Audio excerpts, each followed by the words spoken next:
Bonjour chers amis, on approche Yom Kippour, ce jour céleste où tout le peuple d'Israël se rassemble dans les synagogues pour demander à Hachem pardon.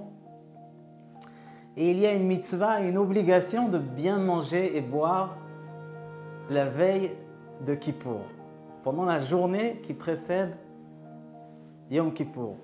Et pourquoi?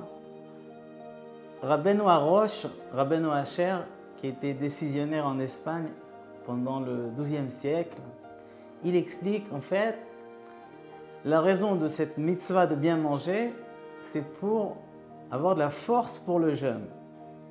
Et il amène un exemple comme un roi qui avait un enfant qui a fait beaucoup de bêtises et on ne pouvait plus camoufler ses bêtises. Il est arrivé en justice. Et le roi, il n'avait pas la solution seulement de lui donner une punition. Et la punition était qu'il va jeûner 24 heures. Mais après le jugement, le roi a appelé ses conseillers et leur a demandé, s'il vous plaît, donnez-lui bien à manger et boire avant, qu'il ait la force de jeûner.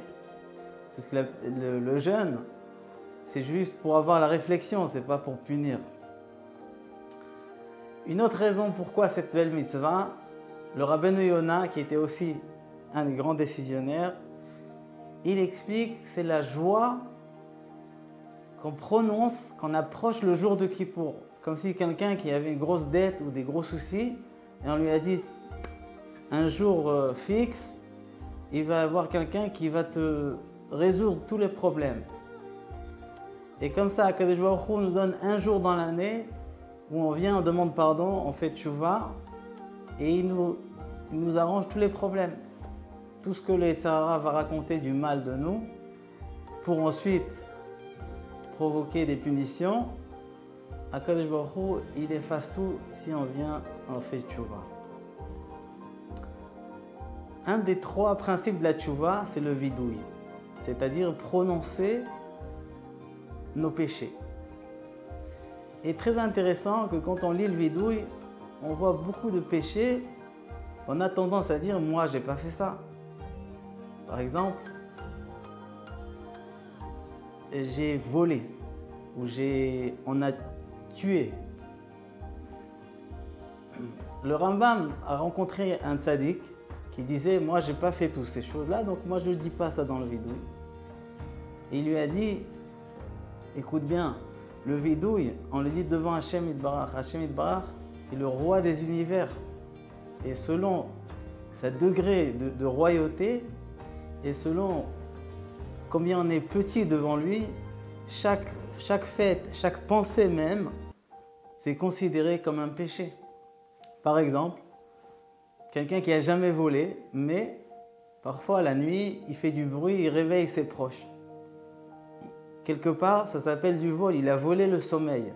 En plus, il ne peut pas le rendre, parce qu'un sommeil, on ne peut pas le rendre. Et ainsi d'autres, quelqu'un qui a fait honte à son proche, lui a fait honte en public, c'est considéré comme un meurtre, puisque la personne devient pâle, c'est-à-dire que le sang se dégage, il y a quelque chose qui est considéré comme un meurtre. C'est pour ça que pendant le vidouille, on va prononcer tous les péchés qui sont marqués dans le vidouille, comme nos sages les ont écrits, les ont instaurés, et eux-mêmes, les grands tzadikim, eux-mêmes, ils faisaient le vidouille. Une autre chose intéressante, pourquoi on dit le vidouille en pluriel? On dit chatanu, achamnu, bagadnu. Pourquoi en pluriel?